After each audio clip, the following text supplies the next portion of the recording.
The introduction of antibiotics in animal feed has contributed exponentially to the antibiotic resistance crisis in the world today.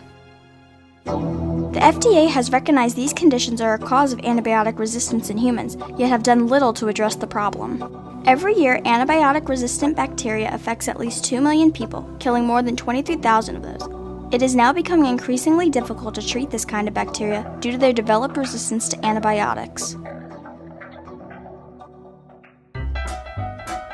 In 1928, Alexander Fleming discovered the first antibiotic, penicillin. This was a revolutionary discovery at the time because infections were no longer life-threatening and could be prevented with antibiotics. However, we were warned that the more antibiotics we used, the less effective they would become.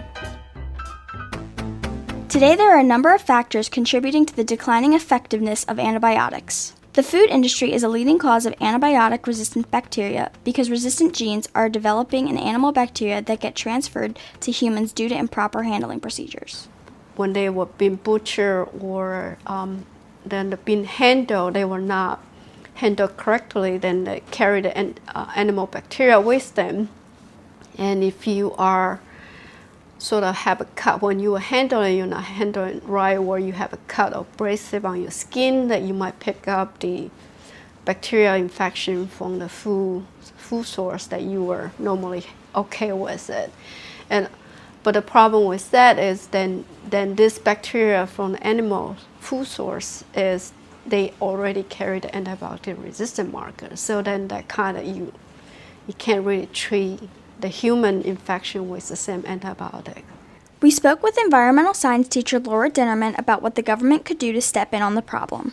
Well, one of the things that I'd really like to see happen is I would like to see the removal of antibiotics from the food system, food production system. What we're seeing right now is a good 80% of antibiotics are actually going into food production. The FDA has recently implemented a voluntary plan for animal pharmaceutical companies to remove antibiotics that promote animal growth from animal feed. The new plan may not be effective in significantly reducing the effects of antibiotic resistance because it's voluntary for pharmaceutical companies to implement.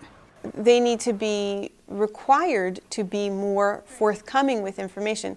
You can collect data on that kind of thing. You can find out which animals specifically are sick. You can require that to be reported before antibiotics are given, and you can require that the industry get prescriptions for those medications for sick animals rather than just making the whole thing voluntary. In 2010, the House Commerce Subcommittee on Health held a hearing on the threat of antimicrobial resistance. Director of the National Institute of Allergy and Infectious Diseases, Dr. Anthony Fauci, was questioned by Representative John Dingell on whether or not antibiotics in animal feed that isn't regulated poses a threat to our health. There's a purpose for my question. If we're putting too much in the animal feed, not using it wisely, and don't have any particular constraints on its use, we're obviously increasing a risk, if a risk there is. Is that right? Clearly the answer to that's yes. So if Congress doesn't act, what kinds of impacts are we looking at? We're looking at more and more antibiotic-resistant drugs, a greater number of disease, people dying from things that they don't need to die from, childbirth, infections that would, in the past, historically in my lifetime, would have been minor. Normally, when you get a cut, you don't really go to a doctor immediately unless it's really deep cut. You need a suture to sew it back.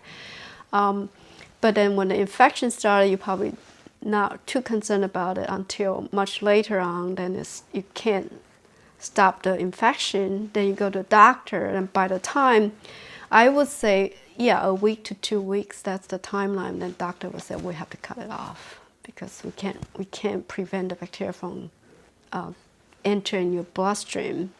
Once the resistant bacteria is out there, how is it spreading so quickly? Okay, so right now the travel is more not as restricted before, so the air travel goes from back and forth, so it's actually more easily from people who travel to the United States, even though they're healthy.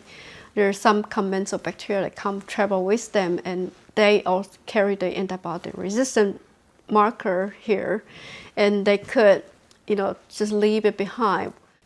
Major drug companies are moving away from developing new antibiotics in favor of more profitable pharmaceutical drugs. We'll be on the verge of a major health crisis unless the FDA develops new guidelines that encourages these companies to continue their antibiotic research and take other courses of action to prevent what could possibly be the beginning of a nightmare.